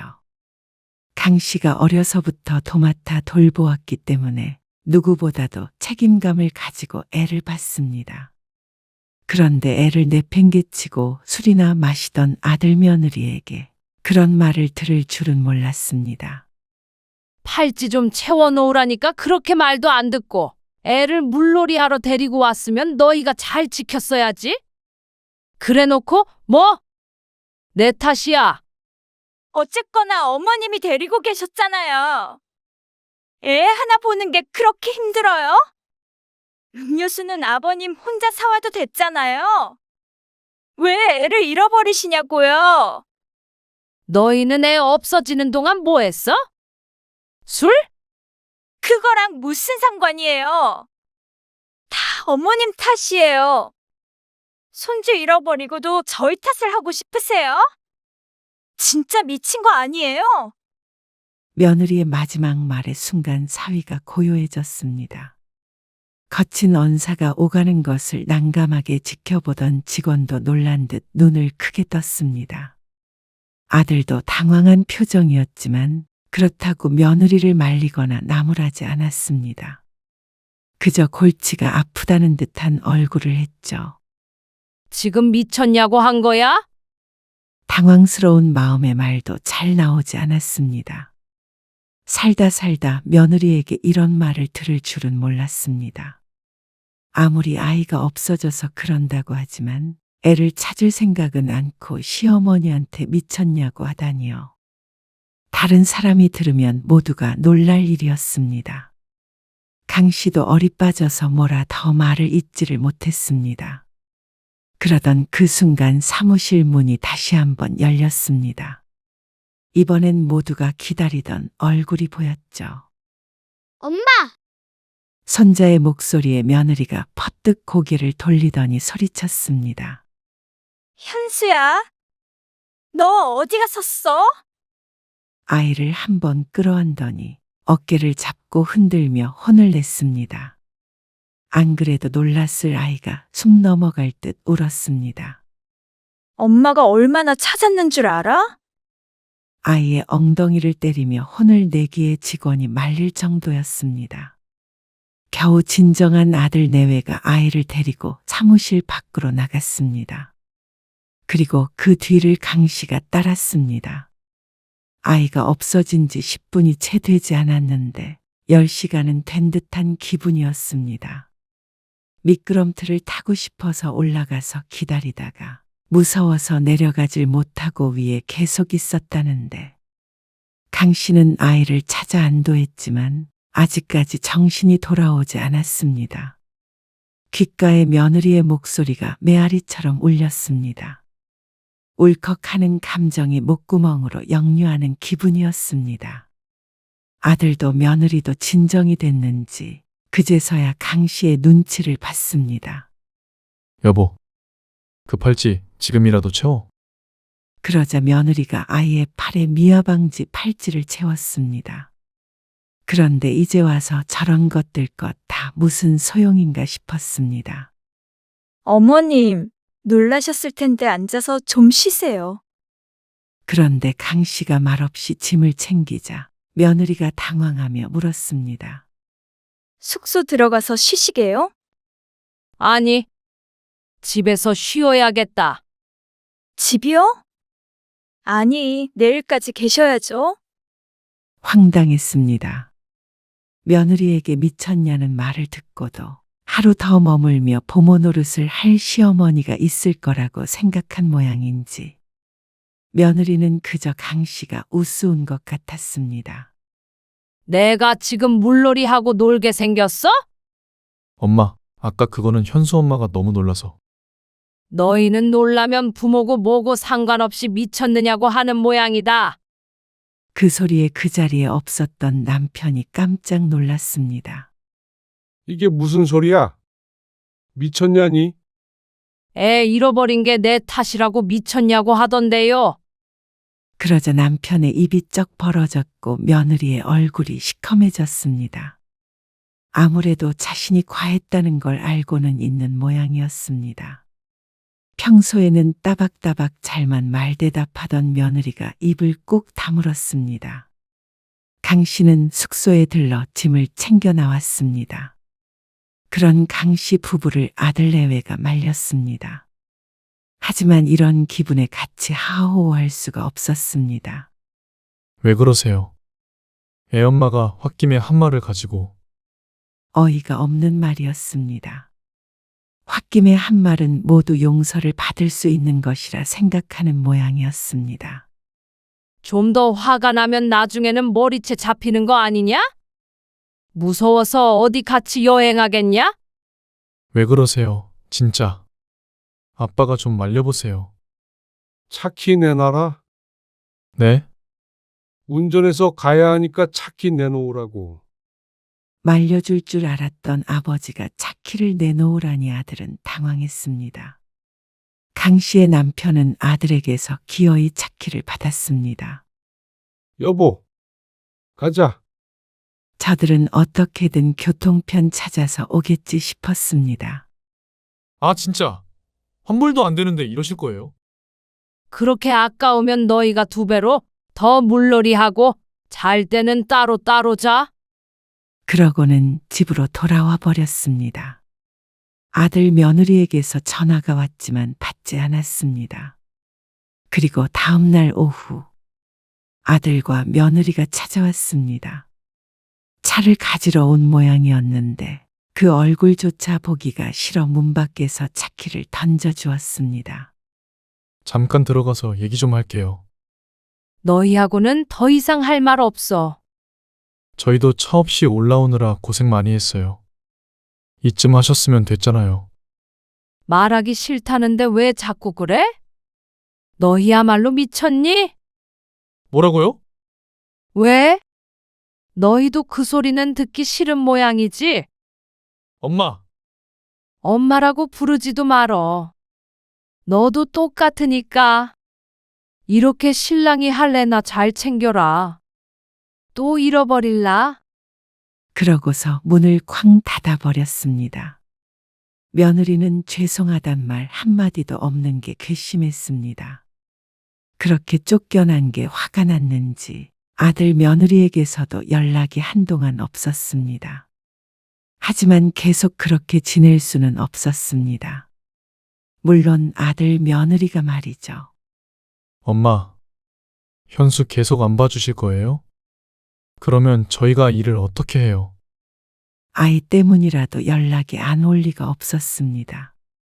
그동안 강 씨가 손주를 전적으로 봐줬기 때문에 문제없이 맞벌이를 했던 것이지 강 씨 없이는 애로사항이 많을 게 뻔했습니다. 둘 다 야근이 잦은 직장이라 어린이집이 끝나고 시간이 안 맞을 때가 자주 있었습니다. 정신온전한 도움 있으면 되잖냐? 그걸 왜 나한테 말을 해? 내가 애 보다가 또 잃어버리면 어쩌려고. 왜 이렇게 뒤끝이 길어요? 그냥 좀 해프닝으로 웃어넘길 수는 없으세요? 며느리한테 미쳤다는 말 듣고 웃으면 그게 더 미친 여자 아니니? 엄마, 애 봐주고 욕먹는 짓은 이제 다시는 안 하려니까 너희 애는 너희가 알아서 키워. 그러면 저희 애는 돈 주고 모르는 사람한테 맡겨요? 그걸 왜 나한테 물어? 너희 앤데. 엄마 손주잖아요. 그렇게 예뻐하셔놓고는 이런 식으로 내팽개치세요? 손주가 아무리 예뻐도 욕먹으면서 봐줄 정도로 나 호구 아니다. 너희들 손으로 키우지도 못할 거면서 뭘 믿고 낳은 거야? 앞으로는 전화도 하지 말어. 찾아올 생각도 말고. 그러고는 아들의 대답은 듣지도 않고 전화를 끊어버렸습니다. 아이 때문에 몇 번 더 연락이 왔지만 받지 않았죠. 그러자 이제는 며느리한테서 메시지가 왔습니다. 어머님, 죄송해요. 그때는 워낙 경황이 없으니까 아무 말이나 나왔던 것 같아요. 반성하고 있으니까 저희 연수 좀 봐주실 수 없나요? 참 뻔뻔한 메시지였습니다. 그동안은 죄송하다고 생각하지 않은 것인지 한마디 없더니 육아에 문제가 생기니까 슬그머니 메시지를 보내오는 게 더 괘씸했습니다. 또 전화는 싫었는지 글자 몇 자로 설득하려는 심보가 못됐죠. 강 씨는 아들도 며느리도 차단해버렸습니다. 이제는 뭐라고 한들 자식의 입장을 배려해 주지 않을 참이었습니다. 결국 되돌아오는 게 원망이었기에 강 씨도 정신이 번쩍 들었습니다. 손주 보는 일에 조부모가 희생한다고 자식이 고마워하는 게 아니었습니다. 그저 편리하고 싸게 부릴 수 있는 부모로 생각하는 게 문제였습니다. 그렇다면 강 씨도 더는 거기에 휘둘릴 생각이 없었습니다. 자식이나 손주에게 쏟을 시간과 정성으로 내 삶이나 신경 쓰자 싶었습니다. 아들 며느리는 뒤늦게 빌었지만 이미 떠나간 버스였습니다.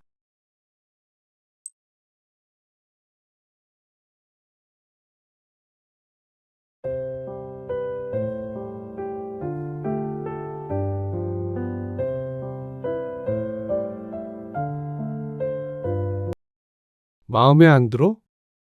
땅이 만 평이야. 알긴 아는데 그게 시세가 얼만데요? 그래도 그렇게 땅값이 싼 곳은 아니야. 그래도 서울에 있는 아파트랑 비교가 돼요? 왜 이렇게 주세요? 그냥 다 처분하고 똑같이 나눠주면 되잖아요. 파는 건 너희들이 알아서 팔어. 그것까지 생각하고 기다리려면 머리 아프다. 이건 너무 불공평해요. 받기 싫으면 받지 말어. 불만인 사람은 안 받으면 그만이야. 안 그래? 오늘 이야기 속 주인공은 63세 한성배 씨입니다. 그리고 그의 아들들에 관한 이야기이죠. 한 씨는 말년에 중요한 것은 가족밖에 없다고 생각하며 살았습니다. 그런데 가족이 자신의 마음을 이토록 힘들게 할 줄은 몰랐습니다. 형제들끼리 물고 뜯고 결국엔 등을 돌리게 될 줄은 몰랐습니다.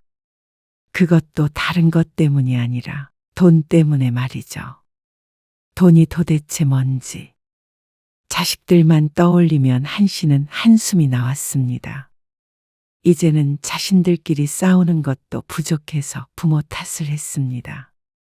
재산을 물려줬더니 그걸 잘못 물려줬다고 화를 내는 자식들을 어떻게 해야 할지 몰랐습니다. 그렇다면 아예 아무것도 물려주지 않는 게 나았던 것인지. 한 씨는 억울하기도 하고 씁쓸하기도 했습니다. 자식들에겐 해줘도 끝이 없는 것 같았죠. 큰 이득을 본 큰아들조차 등을 돌리니 자식들은 키워봤자 소용이 없는 것 같았습니다.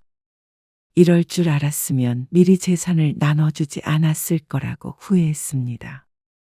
괘씸한 것들이었죠. 그래서 한 씨도 이제는 자식들이 없다고 생각하고 살기로 했습니다. 자식들은 그래도 할 말이 없었습니다. 한 씨는 자식이 셋 있었습니다.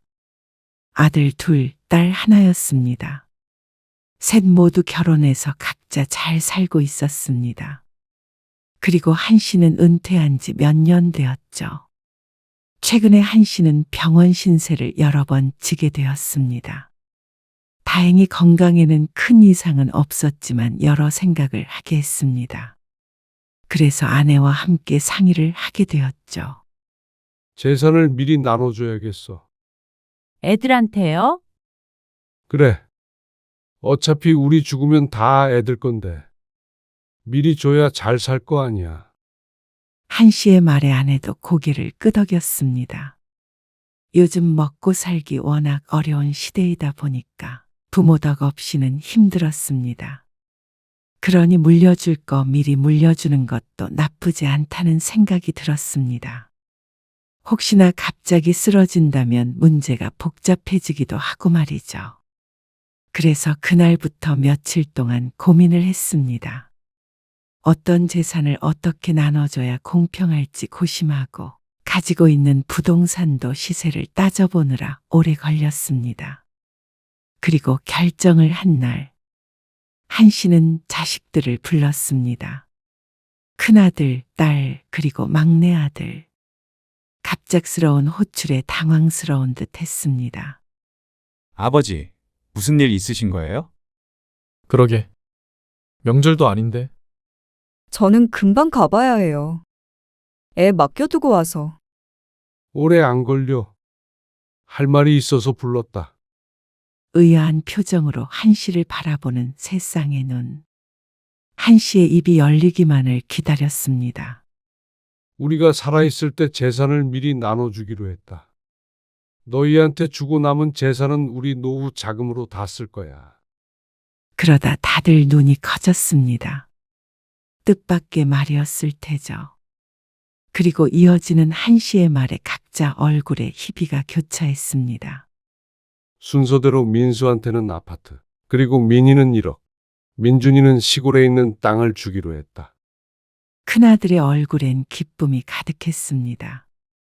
그리고 가장 먼저 발끈한 것은 둘째인 딸이었습니다. 아니, 아버지. 왜 저만 1억이에요? 왜? 적냐? 당연한 말씀을 하세요. 서울에 있는 아파트랑 시골 땅이랑 비교가 돼요? 그래도 바로 받는 현금이 낫지 않냐? 서울 집도 낡았고 땅도 시골 땅이잖냐? 그래도 1억보다는 훨씬 더 값어치가 있죠. 이렇게까지 반발할 줄은 몰랐던지라 한 씨는 당황했습니다. 그리고 막내 아들의 표정도 그리 좋지 못했습니다. 아들에게 한 씨가 물었습니다. 너도 마음에 안 들어? 땅이 10,000평이야.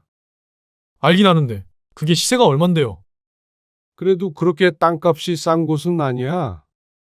아들의 표정이 애매했습니다.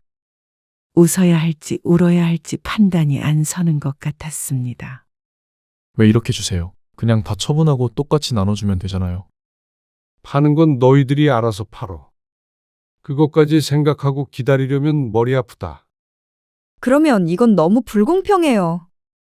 딸이 또다시 불만을 표시했습니다. 하지만 한 씨는 자신의 선택이 옳다고 생각했습니다.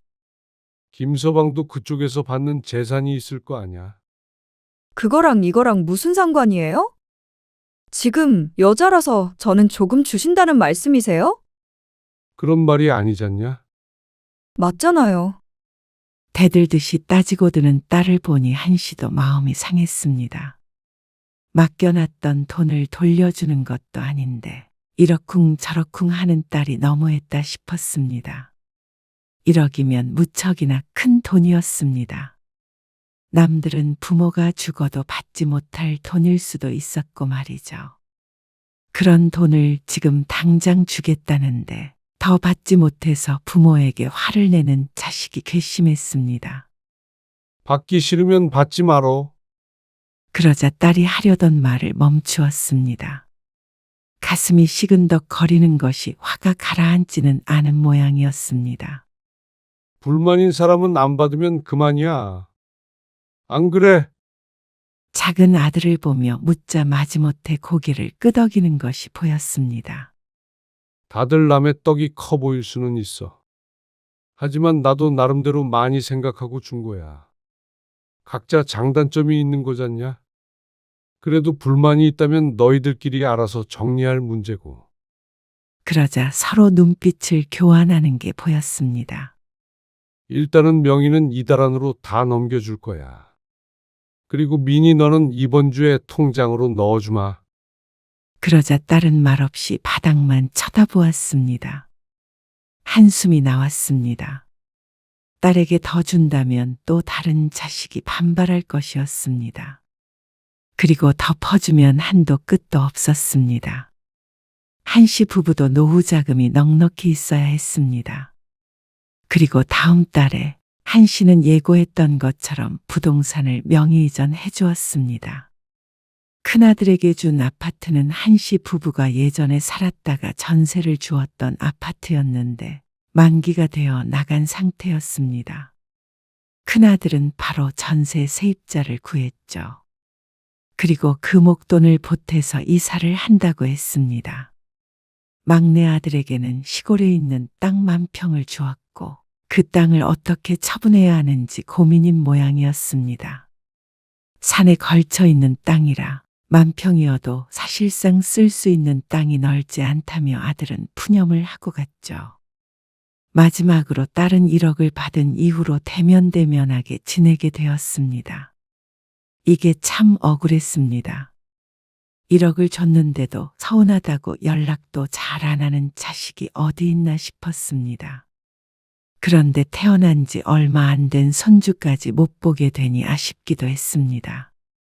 자신이 그렇게 서운하게 한 건가 되짚어보기도 했죠. 나라도 당연히 서운하죠. 아내에게 물으니 황당한 답변이 돌아왔습니다. 아, 당신은 내가 그렇게 주겠다고 하니까 가만히 있어 놓고는.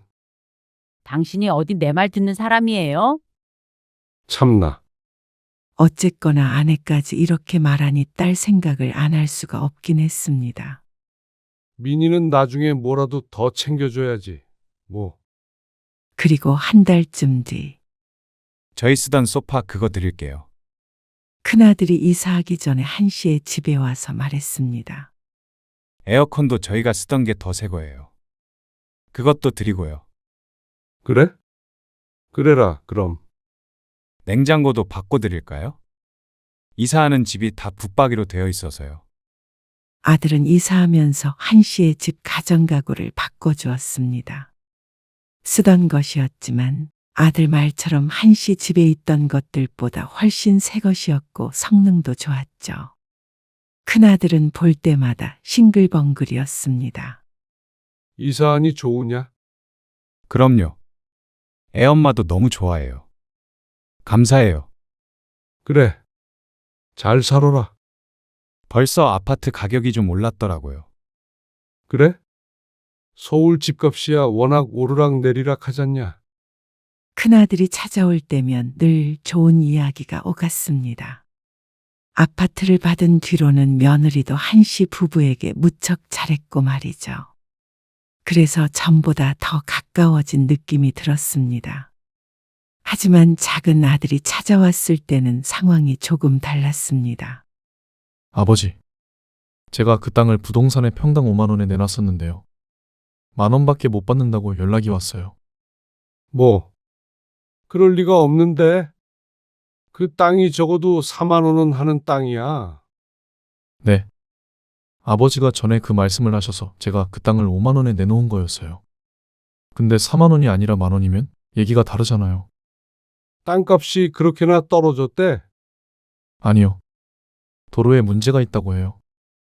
지도상으로는 잘 안 보이는데 그 땅이랑 도로 사이에 다른 땅이 껴있나 봐요. 그래서 맹지라고 10,000원도 많이 쳐준 거라고 전화가 왔어요. 그럴 리가 없는데. 도로에 딱 붙어 있는 필지가 있어. 없다니까요. 저도 확인해 봤어요. 침통한 표정을 짓는 아들을 보니 그 말이 맞는 듯 했습니다.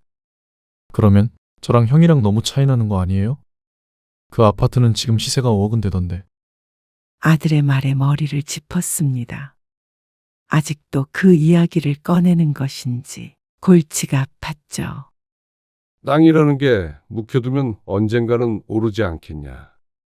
그러면 당장 팔지 말고 좀 가지고 있어봐. 오를 만한 땅이 아니니까 드리는 말씀이죠. 아, 난 모르겠으니까 그렇게 억울하면 네 형이랑 얘기해. 그러자 아들이 입을 꼭 다물었습니다. 할 말이 많아 보였는데 한씨는 더 이상 이 문제로 왈가왈부하고 싶지 않았습니다. 자꾸만 돈돈거리는 자식들이 얄미웠죠.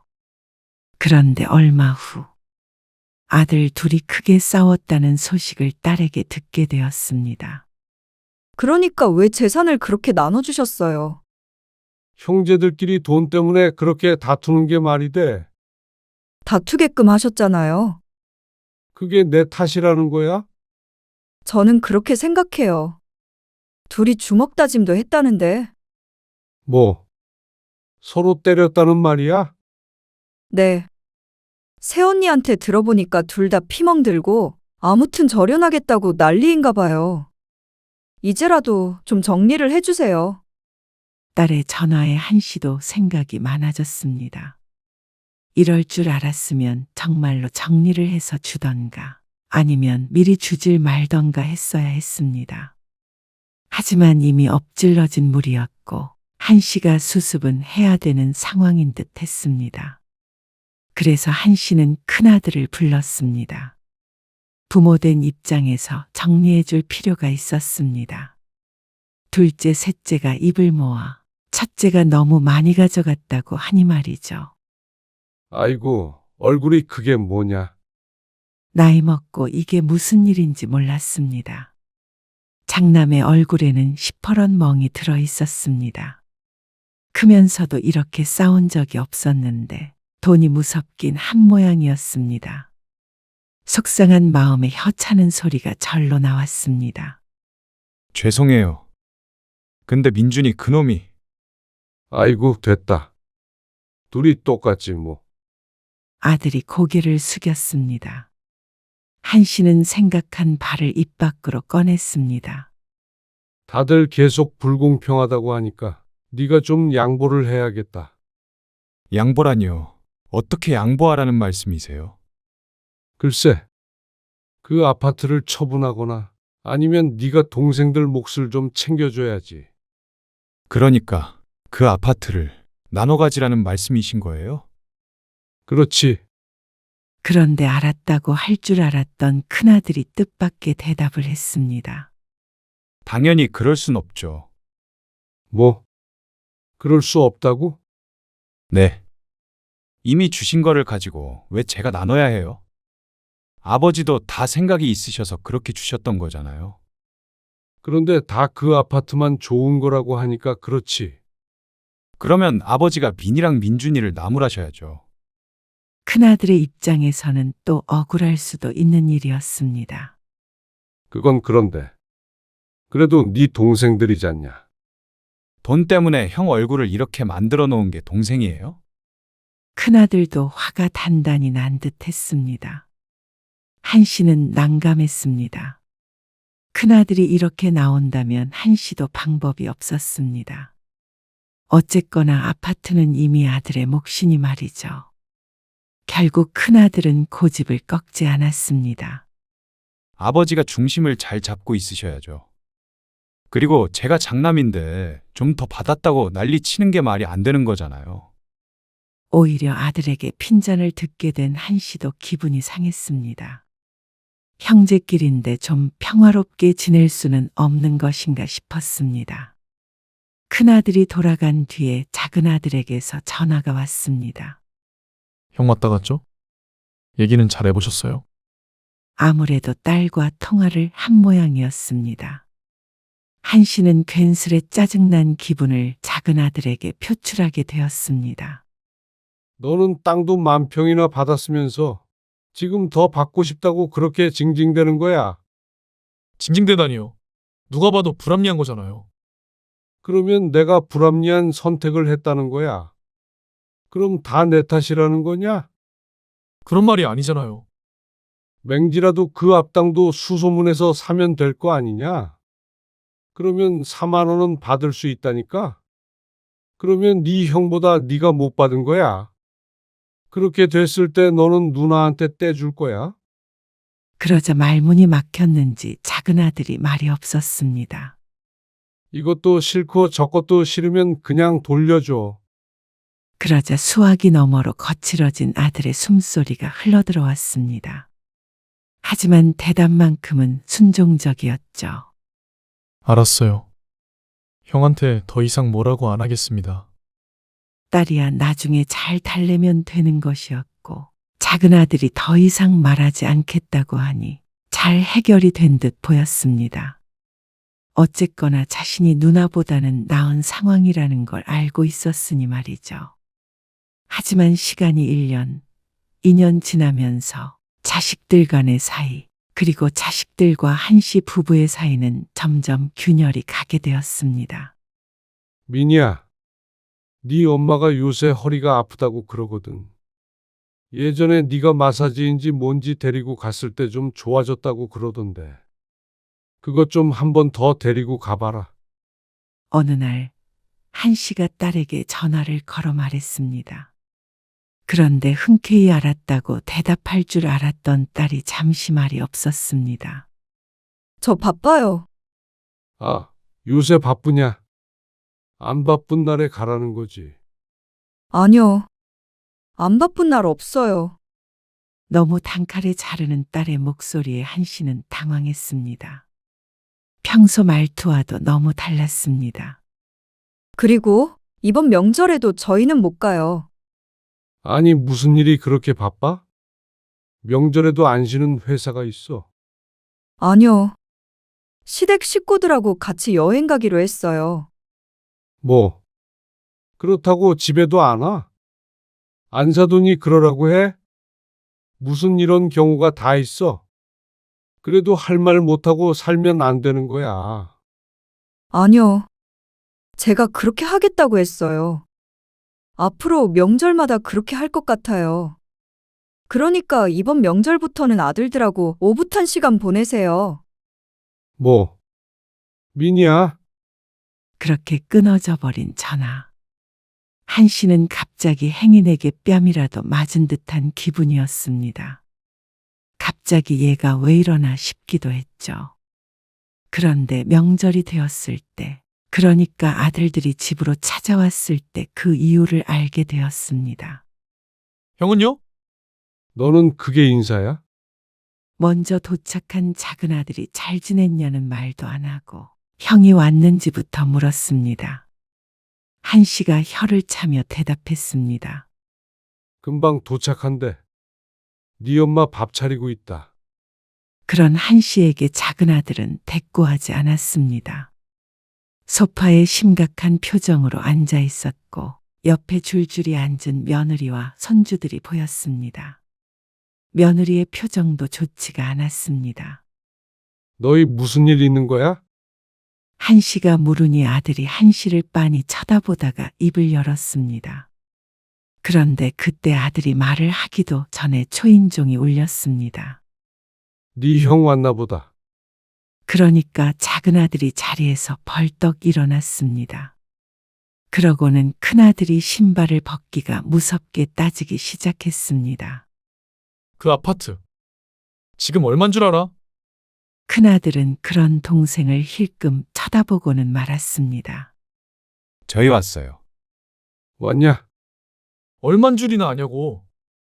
그걸 네가 왜 신경 써? 남의 집에. 뭐? 그걸 지금 말이라고 해? 왜들 그러는 거야 또? 아버지. 형한테 주셨던 그 아파트. 지금 시세가 10억이 넘어요. 작은 아들의 말에 한씨도 조금 놀랐습니다. 분명히 저번에는 4억이네 5억이네 했었던 것 같았는데 말이죠. 10억이 넘는다니. 요즘 집값이 오르고 있다는 소리는 들었지만 이미 한씨의 손을 떠난 집이기에 따로 알아볼 생각은 못하고 있었습니다. 그런데 의외로 크게 올랐던 모양이었습니다. 이게 지금 말이나 돼요? 왜 말이 안 된다는 거야? 형은 지금 아버지한테 10억 넘게 증여받은 거라고. 나는 똥덩어리 같은 땅 받았고. 만 평이나 되는 똥덩어리가 어디 있어? 지금 말장난해? 그러면 나랑 바꾸던가. 어린애 같은 소리를 하고 있어. 그리고 너 같으면 그 땅값이 10억으로 올랐다고 다른 형제들한테 나눠줬겠어? 비웃듯이 말하는 큰아들에게 작은아들이 덤벼들 것처럼 굴었습니다. 한씨는 황급히 아들을 말렸습니다. 왜들 이러는 거야? 좋은 날에? 좋은 날이요? 좋은 건 아버지랑 형밖에 없죠. 내 집 가격이 올랐다고 왜 네가 성질을 내? 참 이상한 놈이네. 뭐? 이상한 놈. 그게 다 형 건 줄 알아. 아버지가 형제들끼리 해결하라고 하셨잖아. 그렇죠? 작은 아들이 한씨를 쏘아보며 물었습니다. 한씨가 기세에 눌려 얼떨결에 대답했습니다. 아, 내가 그랬지. 그러자 큰아들의 눈초리가 사나워졌습니다. 아버지가 그렇게 나눠주는 게 맞다고 처음에 그러셨잖아요. 그래서 정리해서 명예 넘기셨죠. 그러면 끝이지 뭘 해결하라는 말씀이세요? 해결할 게 없는데. 저 것 보세요. 저러니까 대화가 안 통하죠. 완전 지밖에 모르는 놈이에요. 뭐? 놈? 너 말타했냐? 이제는 서로 멱살잡이를 하고 있었고 분위기는 난장판이 되었습니다. 한씨의 아내는 곧 쓰러질 것처럼 휘청거렸습니다. 제발 저것들 좀 말려보라면서 호들갑이었는데 덩치 큰 장정 둘을 한씨가 말리기란 역부족이었습니다. 제발 좀 그만해. 이러려고 너희한테 재산 나눠준 줄 아냐? 그러자 작은 아들이 억울하다는 듯이 말했습니다. 아버지, 도로에 붙은 땅 주인이 절대 땅 못 팔겠대요. 그리고 뒤쪽이 전부 산인데 개발도 안 되는 땅이라고 하더라고요. 그러니까 아무짝에도 쓸모가 없는 땅이에요. 부동산이 이제는 평당 5,000원도 안 된다고 해요. 이런 경우가 어디 있어요? 형은 10억 넘게 물려주시고요. 장남이랑 차별하세요? 차별이라니. 물려줄 때까지만 하더라도 둘이 비슷하다고 생각해서 준 거야. 결국 안 비슷하니까 지금이라도 맞춰서 주셔야죠. 아버지가 이렇게 장남만 챙기니까 누나도 연 끊겠다고 하는 거잖아요. 뭐? 민희가 연을 끊겠대? 누나가 아무 말도 안 해요? 형 집값 오른 것도 누나가 알려준 거예요. 그래서 그런 전화를 했나 싶으니 눈앞이 새카매졌습니다. 설마 아니 그 정도까지 생각하고 있을 줄은 몰랐습니다. 너희 그만해. 왜 형제들끼리 사이좋게 지내질 못하고? 어머니도 똑같아요. 어째서 아버지가 그러시는데 가만히 보고 계셨어요? 이제는 아내에게도 되는 자식들을 보니 이대로 둬서는 안 되겠다 싶었습니다. 민수야, 안 되겠다. 그 아파트 팔자. 아버지, 또 그 소리세요. 왜 그렇게 무책임하세요? 무책임? 지금 책임을 지려고 하는 거 아니냐? 그걸 왜 제 재산으로 치는데요? 뭐? 네 재산? 그게 원래 네 거였냐? 그러자 큰아들이 자리를 박차고 일어났습니다. 또 이런 말 하실 거면 저는 이제 명절에도 안 옵니다. 일어나. 가자. 큰아들이 며느리와 손자를 데리고 집을 나섰습니다. 한씨는 기가 막혀서 말도 나오지 않았습니다. 형이 줄 것 같으세요? 이미 형 앞으로 주신 순간 끝이에요. 그러니까 진작에 똑같이 나눠주셨어야죠. 작은 아들이 허탈하게 중얼거렸습니다. 아닌 게 아니라 집을 나서는 큰아들의 뒷모습을 보니 한씨도 알 것 같았습니다. 절대로 나눌 생각이 없다는 사실을 말이죠. 이미 준 것을 뺏어올 방법이 없으니 작은 아들의 마음을 달랠 수도 없었습니다. 이미 벌어진 일인데 어떻게 하냐 그러면? 너도 그 땅 오를 때까지 기다렸다가 좀 더 괜찮은 가격에 팔아봐. 그래봤자 1억도 안 돼요. 그러면 제가 누나보다 덜 받은 거라고요. 그러면 어떻게 하냐? 못 주겠다는데 그걸로 만족해야지. 만족이요?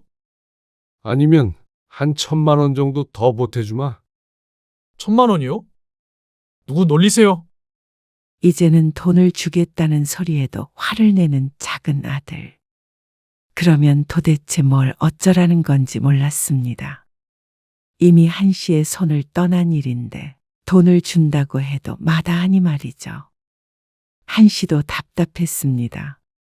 그리고 돈 때문에 가정이 파탄한 것 같아서 서글프기도 하고 자식들이 원망스럽기도 했습니다. 이럴 줄 알았으면 너희한테 돈 안 줬다. 너희 생각해서 줬더니 이런 배은망덕한 것들. 저도 이럴 줄 알았으면 그런 땅 안 받았어요. 형하고는 이미 사이가 틀어질 대로 틀어졌고요. 아버지한테도 실망이에요. 그러더니 작은 아들네도 일어났습니다. 며느리도 표정을 굳힌 채로 손주들을 챙겼습니다. 아버지, 다음 명절부터는 그렇게 사랑하시는 장남이랑 오순도순 잘 지내세요. 딸과의 마지막 통화가 생각나는 말이었습니다. 한 씨는 허탈한 심정으로 앉아 있었습니다. 명절에 이게 도대체 무슨 일인지 몰랐습니다. 딸도 연을 끊는다고 하고 아들 둘은 이제 다시는 안 오겠다고 하니 그러면 자식 셋 다 연을 끊겠다는 말인데 그러면 한 씨에게 남는 게 도대체 무엇인지 몰랐습니다. 아내도 혼이 나간 듯한 표정으로 앉아 있었습니다. 그러다가 이내 한 씨를 원망하는 눈초리로 노려보았죠. 내가 뭘? 왜 다 나한테만 그러는 거야? 다 당신 잘못이잖아요. 한 씨는 억울했습니다. 자식에게 재산을 물려준 것 말고는 자신이 잘못한 게 뭐가 있는지 도무지 몰랐습니다. 그래서 바로 잡으려고 분명히 노력도 했는데 말이죠. 그 뒤로 아들, 딸 모두 한 씨에게 연락을 뚝 끊었습니다. 찾아오는 자식도 하나도 없었습니다. 이렇게 휴대폰이 잠잠했나 싶었습니다. 그런데 다른 두 자식들은 그렇다 치더라도 한 씨는 큰아들에게 무척 섭섭했습니다. 어찌 보면 일이 이렇게 된 것이 큰아들 때문인데 집값이 10억이 넘었다면서 입을 싹 닫고 연락도 끊어버리니 이게 사람이 맞나 하는 생각도 들었습니다. 그래서 한 씨가 아들에게 전화를 걸었습니다. 나다. 네. 아버지, 너 정말 그러는 거 아니야. 일을 왜 이렇게 만들어? 아무리 그래도 형제들끼리 그러는 거 아니다. 그 정도로 받았으면 베풀 줄도 알아야지. 이게 또 15억이 되면요? 그때도 나눠줘요? 20억이 되면요? 그때 또 나눠줘요? 그런 말이 아니잖아. 그러면 반대로 1억이 되면요? 걔들이 줬던 거 뱉을 것 같아요. 민수야, 아버지, 일을 이렇게 만든 건 제가 아니에요. 우유부단한 아버지죠. 애초에 정말로 똑같이 주셨으면 저도 이렇게까지 안 해요. 그런데 받은 걸 토해내는 바보가 어디 있어요? 이제는 아버지랑 이렇게 통화하는 것도 불편하네요. 자꾸만 준 걸 뺏으려고 하시니까요. 전화 안 하셨으면 좋겠습니다. 뭐? 야, 민수야. 그것이 큰아들과의 마지막 통화였습니다. 착잡했습니다. 마음이 찢어질 듯 아팠죠. 분명히 이랬던 가족이 아니었는데 왜 이렇게 됐는지 몰랐습니다.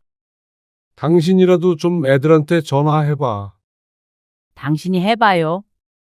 내 전화는 안 받으니까 그렇지. 내 전화도 안 받아요. 심드렁하게 대답하는 아내. 도대체가 자신의 편이 하나도 없었습니다. 둘째와 셋째는 전화조차 연결이 되지 않았습니다.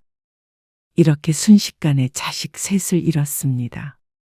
그러던 어느 날이었습니다. 그래? 거기서 만나? 네 아버지 모르게 나가야지. 몰라? 무슨 생각을 하고 사는지. 아무튼간 오랜만에 애들도 보니까 좋네. 그래? 끊자.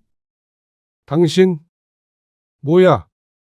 누구랑 통화한 거야? 어느 날 아내가 통화하는 소리를 우연히 듣게 된 한 씨는 큰 충격에 빠졌습니다. 한 씨에게는 연락이 안 된다고 하더니 딸과 연락을 해오고 있었던 것이었습니다. 당신까지 나한테 왜 그러는 거야? 지금 나 왕따 시키는 거야? 왕따를 누가 시켰다고 그래요? 스스로 왕따가 된 거지. 뭐야?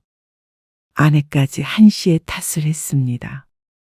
왜 그런 괘씸한 놈들하고 통화를 하는 거야? 나한테는 전화 안 된다고 하더니 이런 괘씸한 것들 가족 사이를 파탄내고도 잘도 연락을 해? 나 죽으면 그 놈들한테 한 푼도 안 줄 거야. 당신도 똑같아. 마음대로 해요. 이제 와서 애들이 뭐가 아쉽겠어요. 그리고 우리 가족 파탄 난 게 다 당신 탓이죠. 나는 내 자식들하고 연락하고 지낼 거예요. 그 말에 한 씨는 뒷목을 잡았습니다. 배신감이 이루 말할 수가 없었습니다. 비단 아내에게만 느끼는 감정은 아니었습니다. 자식들과 아내 모두 은퇴한 가장을 이렇게 무시할 수가 있나 싶었습니다. 그리고 받을 것 다 받았다 싶으니까 이제 쓸모없게 느껴진 것 같기도 했습니다. 한 씨는 말년에 완전히 혼자가 되었습니다. 그리고 그 사실이 분통할 뿐이었습니다. 그래서 한 씨는 스스로 자식들과 거기를 두고 살기로 다짐했습니다. 혹여나 나중에 연락이 오더라도 무시하자고 마음먹었죠. 과연 그런 날이 올지 모르지만 말이죠.